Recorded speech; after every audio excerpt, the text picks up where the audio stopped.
So I wanted to do a little spielio outside there in the yard, but it's a bit wet out there. So forgive me for the slight misplacement of the items in the room here.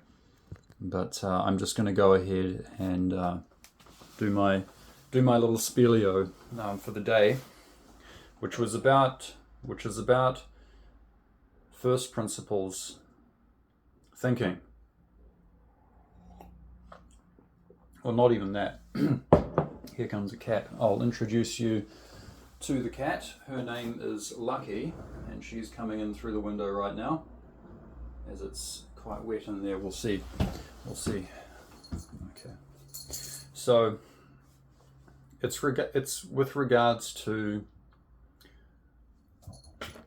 the collective versus the individual. The will of the majority versus the rights, privileges, and freedoms of the individual.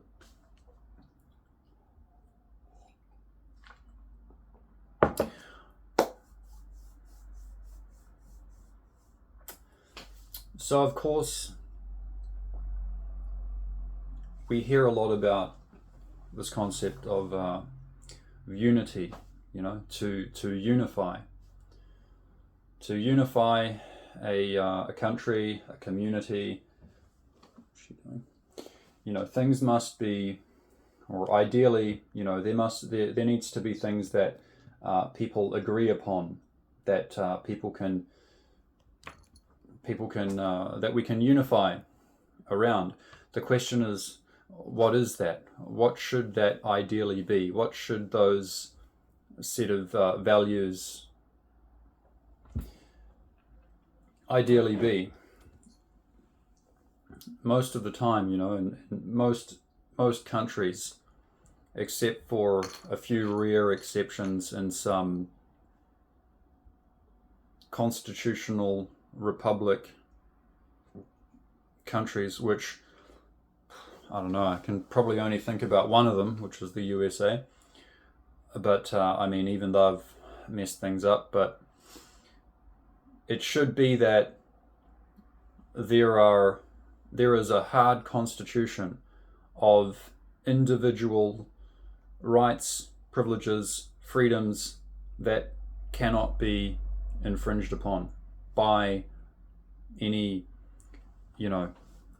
majority decisions that are made.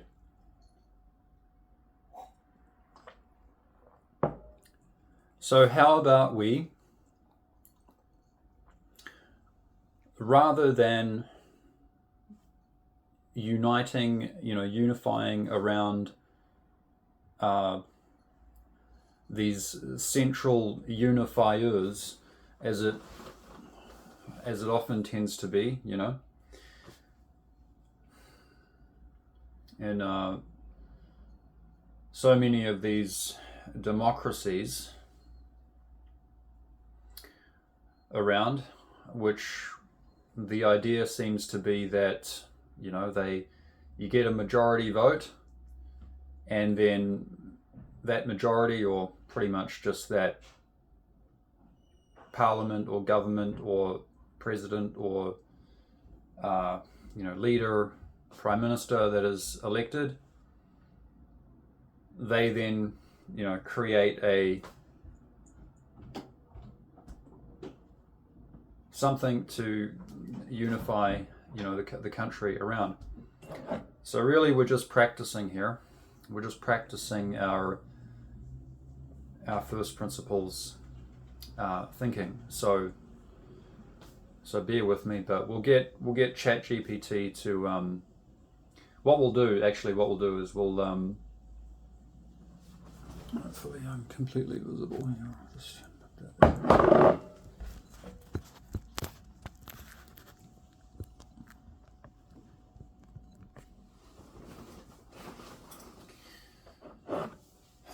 Yeah. I'm gonna have another cup of tea then.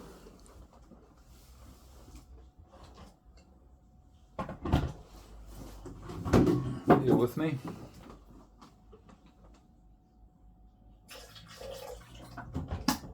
I'm actually drinking this peppermint tea because my body got a little overheated in Chinese medicine terms, but see now that you're already, what does that mean in terms of first principles? Well, some foods have a very heating property and other foods have cooling property, and certain practices, certain routines, certain mindsets, even attitudes that we embrace or embody, you know, from that quality, then things happen in a certain way. And what happened to me was that I was doing a certain practice, certain Qigong practice,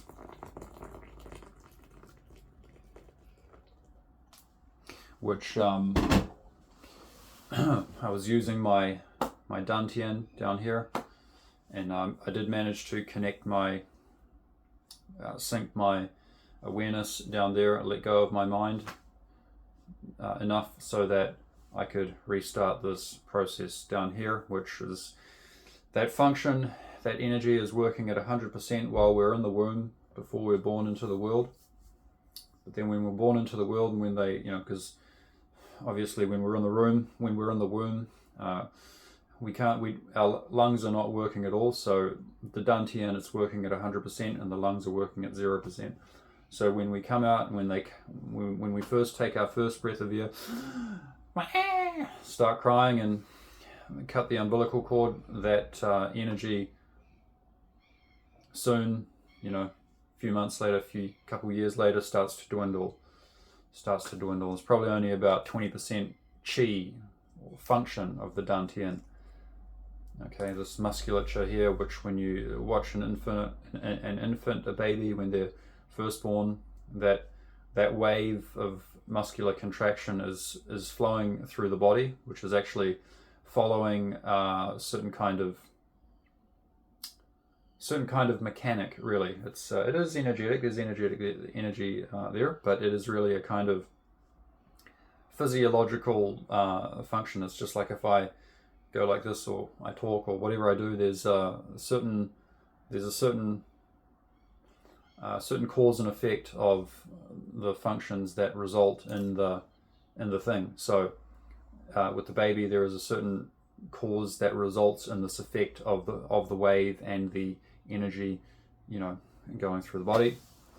And obviously, when we're very young, when we're in the womb, or when we're very young, this energy is going on a full loop. Okay, full loop down here, up here, but then of course after the umbilical cord is severed, and gradually that loop also starts to sever. So it's already taken me a long time to explain. I could really write a whole book about this, but to cut it short, we with this qigong, okay, that I started doing, using the slower energy function here, and lowering my breathing, lowering my awareness down there, and becoming aware of the sort of energy dynamics down there, and slowly, gradually built that up back to, I don't know how much percent, but hopefully I'm getting close to 100%, or I hope perhaps I'm already there. But then that energy must be allowed to come up the spine, because if it gets stuck down there, then it causes problems. It will overheat the body, which is what happened to me. So how can I mitigate that or treat that? Peppermint tea, because peppermint has a cooling property. Another one is pugongyin, dandelion, which has a cooling property, and it's best to keep a neutral diet, and also neutral mindset as well.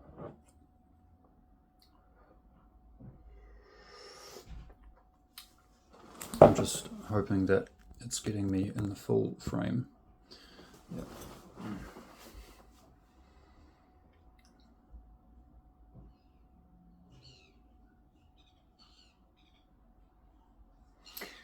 So, first principles. It's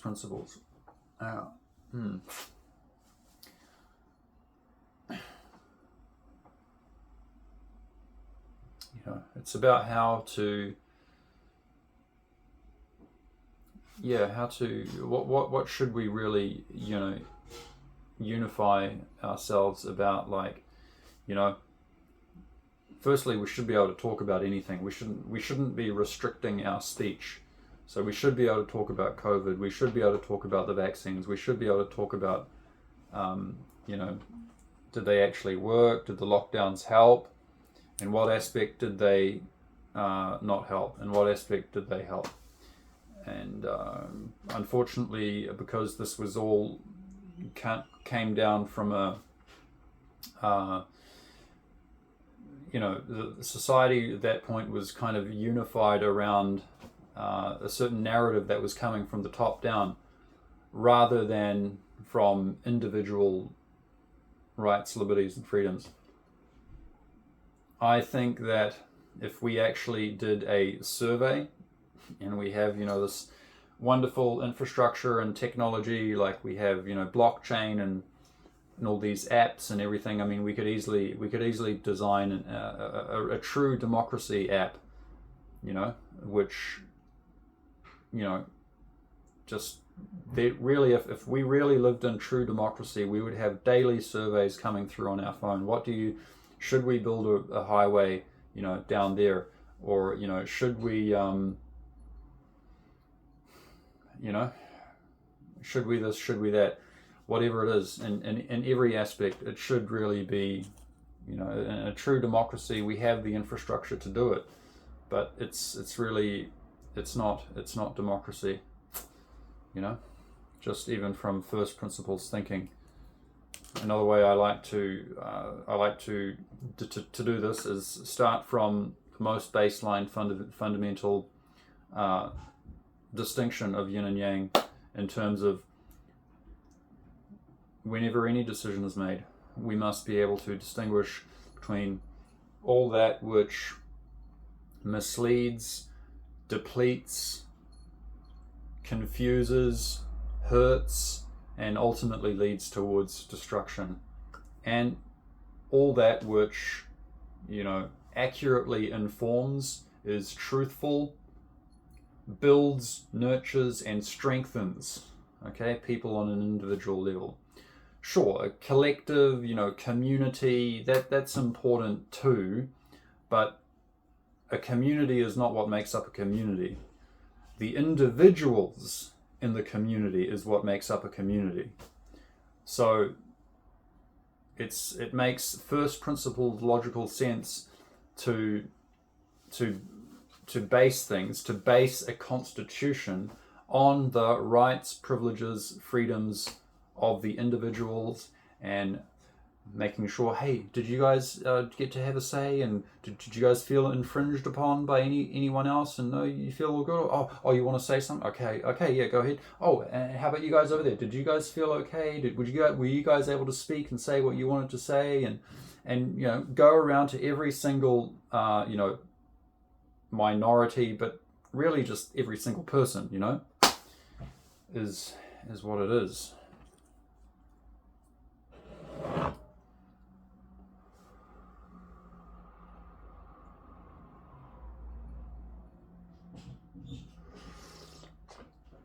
Right, I think that's all I wanted to summarize. I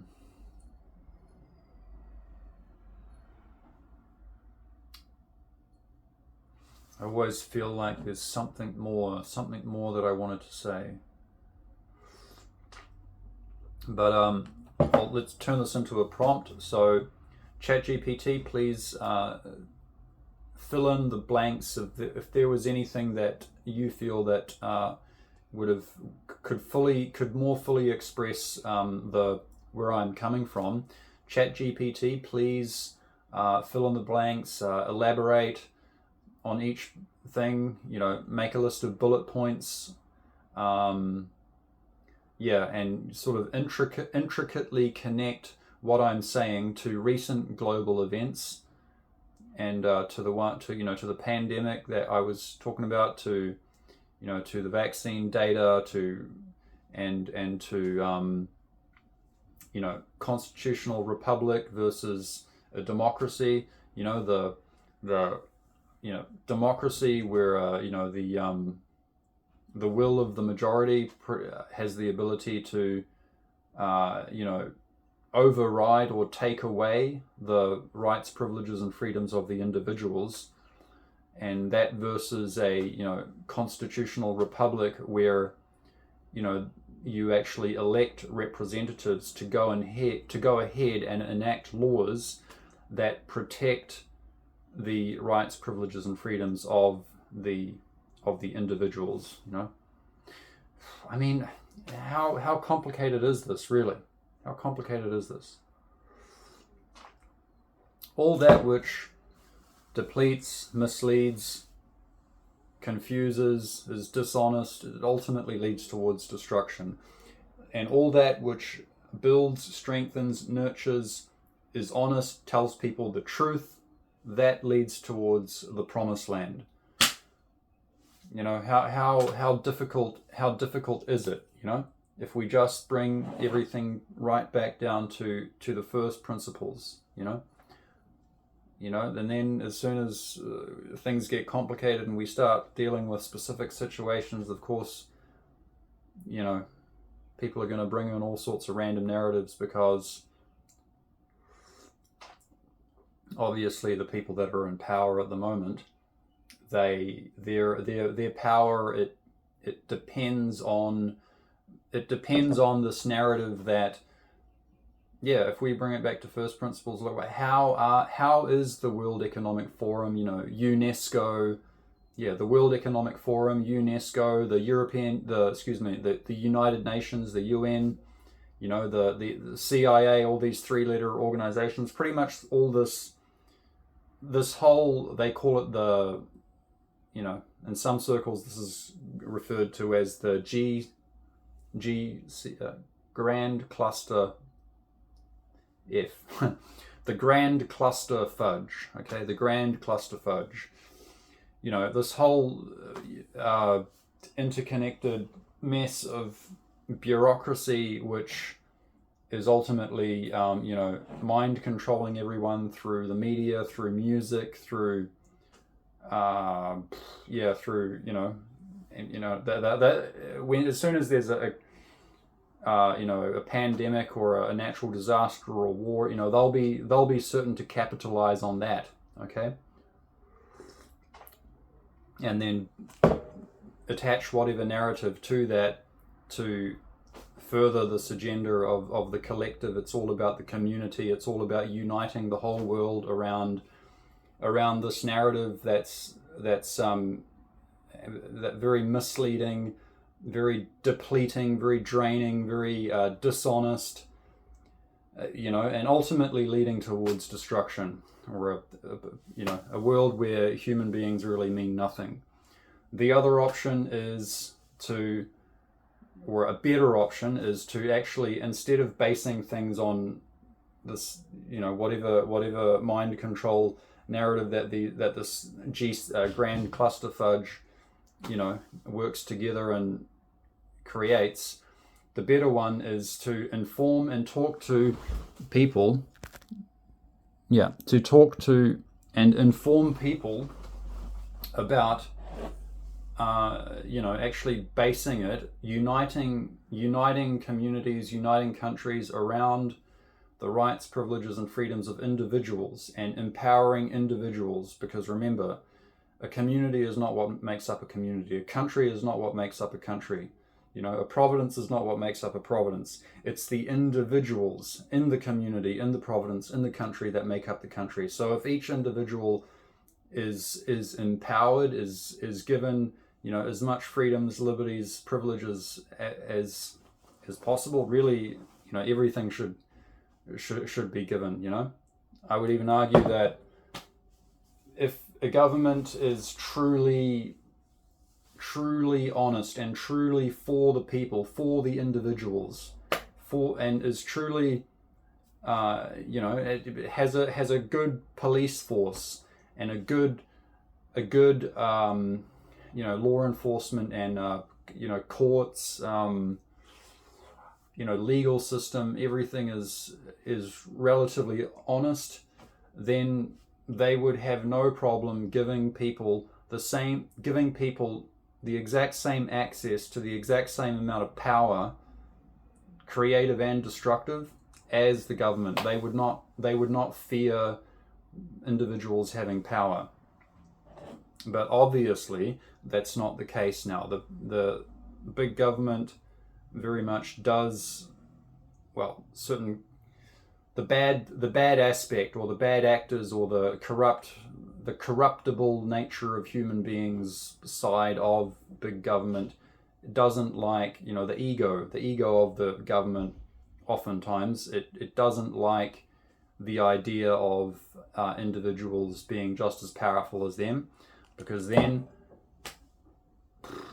if they did something wrong, which they often do, then individuals would immediately be able to challenge them with actual power, and actually make change.